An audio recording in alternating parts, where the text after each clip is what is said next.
Once on the moon, I stood in trance. The habitats rotated, providing a gravity to man. It's long ago, over 500 months. I did not think. I wasn't yet aware that man would soon become immortal.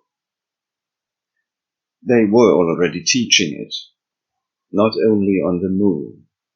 Just like on Luna, every pupil heard it throughout much of the worlds of all the stars, inhabited by then through man.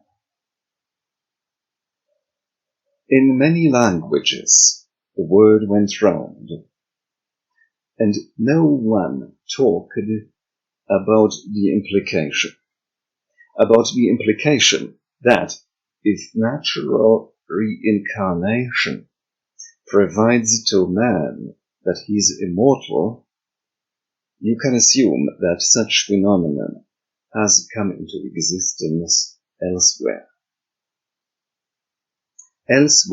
than on the planet Earth. To put it plain and simple, the probability that such phenomenon would have arisen independently on Earth could not appear convincing. Once natural reincarnation does exist somewhere, it soon will govern also many other places. Earth, being a clone in its own right, professors understood that mankind, everybody else, will over millions of years have lived at numberless locations, not only in the Milky Ways or Orion arm. And so you could not really feel that you're a citizen of Sol, or even the entire local bubble. You had to be prepared that while your polity might flourish still for eons, you would leave it unexpectedly. The forecasts then available on Luna and elsewhere in the world of man from Earth did not allow to recognize where such involuntary transition might, from one day to the next, compel an individual to wander. So there I stood, on that high balcony of the rotating habitat in Mare Insularum, and suddenly I felt, somewhere deep in my consciousness, that it was time to go. That it was time to go, this time, not simply to some other stars nearby. No, to a really alien destination. I thought of certain galaxies I knew, like the Sombrero Galaxy, the Whirlpool Galaxy. These galaxies I knew from detailed photographs. I wondered which one of them could become the place of my next life. I went into a module of the habitat which held great astrographic apparatuses. Consulting these and friends, I sifted through uncountable registers of galaxies, of arms of galaxies, and of galactic clusters. I asked my girlfriend what she thought would be the answer. Well, even she, although she knew a lot about the universe, did never find how what I saw could fit into the patterns of any galaxy she'd heard about. And now I stand here, once again, two-legged, just like that. It's not so very different here at all. The lilac shimmer of the apparatuses around me betrays the generation ship preparing for a jump across quadrillions of miles to some collision with a bigger boulder. The level of technology, you will recognize, can be considered higher than it was on Luna then, while it's not higher by so very, very much. I still have legs, have arms, a stomach, heart, and hair.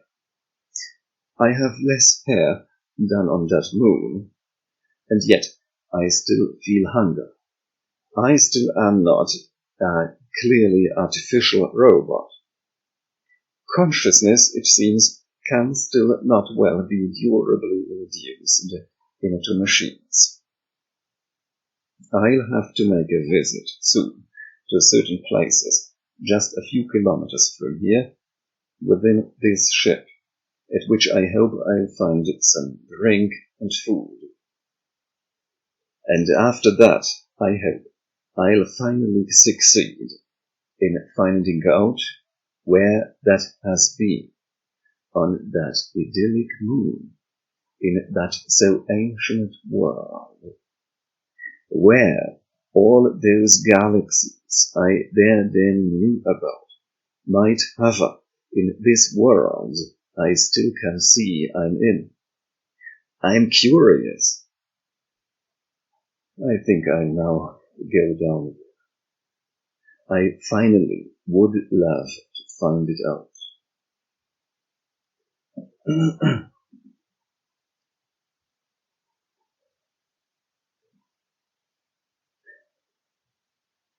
I found a trace. The machine has identified a set of matches for images of those galaxies I've seen under hypnosis. Here are reconstructions of the images I've seen. They are rather blurred, but, well, better than nothing. This here is a reconstruction for the system I've called Whirlpool Galaxy under hypnosis. The picture is based on a comparison of my vision to archival data on a galaxy about 4.7 billion light-months from here. This picture is the same sort of a reconstruction for the system I've called Sombrero Galaxy. Sombreros apparently have been sort of hats used especially in one country of the body I've called Earth. After all, these hits should be fun. I do not yet know where the galaxy is which I've called Milky Way, and which I obviously have lived in.